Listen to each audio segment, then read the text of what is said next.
Hey guys, it's Sandy Diana. How are you? It's Thursday evening and I've had a lot of orders this week. I've filled a lot of orders and I'm still working on masks. So I'm going to work through my mask. I've got an order to do for a volleyball team. Our school district just went back to school, so it's like, oh yeah, everybody wants some mask, and I have a store that I make mask for, and just mask. And my husband keeps saying, you need to diversify because the mask business is going to run out. And I'm like, this is what everybody's buying right now are my mask. I'm not having to operate and pay anyone a percentage of it. And, I do want to get my Etsy store up and running, but I thought about it. I have to pay a percentage if I set up my Etsy shop to what I'm doing. So in between time, when I'm slow, that's what I work on, is trying to get all of the stuff to do for the Etsy shop. However, right now I'm using the Facebook group and my page and word of mouth, and it just gets around, and that's what I'm doing. I'm making graduation masks, I'm making team sports masks, I'm making mask for a store, and I'm making masks for individuals. So that's what's selling, so that's what I'm making. Anyway, enjoy watching me make them tonight, and tonight I'm going to assembly line the volleyball team's mask, and I'm sublimating them, and I've created my own logo for them, and I hope they like it. So enjoy the video. I already have them cut out, and now all I'm doing is I have my item that I'm going to put up on. I'm going to put that on there. PHS volleyball, that stands for Phoebus High School. And my older daughters went to Phoebus. And then I have some graduation mask I'm working on. I don't sublimate the graduation mask. I actually use vinyl on the graduation mask. But I'm just going to let the camera roll now.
You're supposed to do it like that or not, but I just felt like it was a really big waste to put all of this butcher paper and cut a great big sheet when you're only needing to cover up where you're actually sublimating, and because that's the part you don't want to get on your to get around. So I cut it to the actual size so it fits over top of what I'm covering, and then I lay it on that. I don't know whether it's right or wrong, but it seems to work for me. And it just kills me to waste all of that paper. So I don't. And then I also heard that someone said you don't heat it again. Well, I do, because that goes back and it gets the outline of your paper from where you've sublimated. It gets the outline away. So here it is.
Okay, so I'm back and I've got the mask all stitched together on the side, and now I'm just putting the two together so that I can sew them together. And I have them all sublimated correctly this time. And here's what I've got so far all put together. And this is what it's looking like. So it's PHS volleyball. And I hope they're going to be really cute and they're going to really like them. I love the fact that they're made out of this polyester knit, because with them playing and they're wearing it while they're playing, it should be very comfortable on their face. Anyway, I'm going to keep on sewing.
Okay, so this next portion of the step of the mask, I've got them to this point right here. There's 2 for the coach, and then the others are for the actual volleyball team. And the material is so thin. Typically, I would iron these in place, but the fabric is just so flimsy that, and I've already tried ironing, and it's not really that effective. So what I'm going to do is go ahead and I'll wait and iron it when I'm all finished. And so what I'm going to do is I'm going to tuck in this just a little bit right here. And then I'm going to put my, stitch my elastic into it. And I'm going to let you guys watch this portion as I do this. Trying to figure out which is the best angle for you to see what I'm going to do. So I have my elastic. It's already pre-cut to a certain length. And I use my tweezers and I stick it in. And I try to get this underneath the foot to where it's underneath already. And I like to pleat it going down. So I have this as the upside.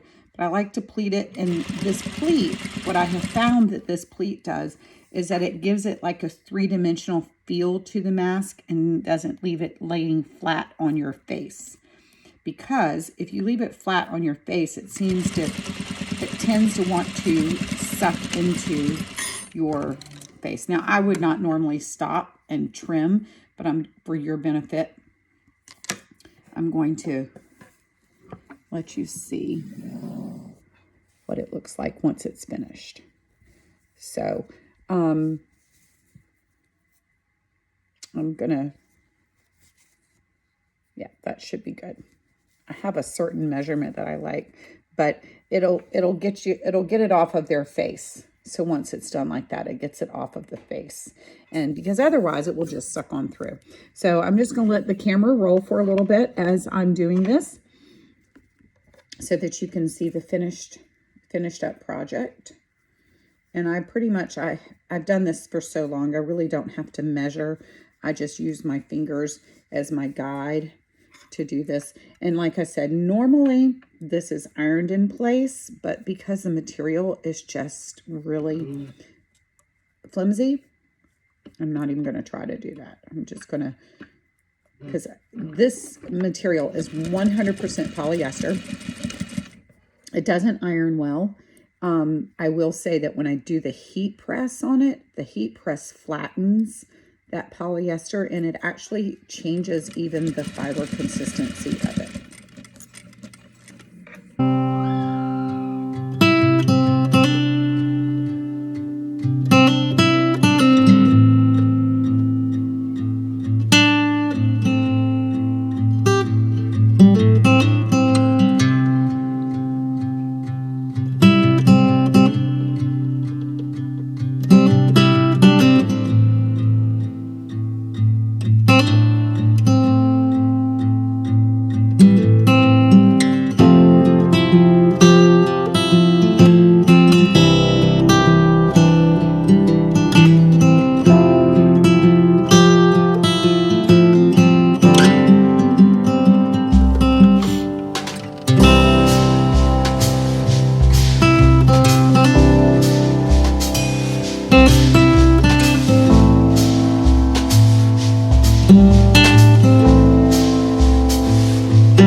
volleyball team's mask that were sublimated.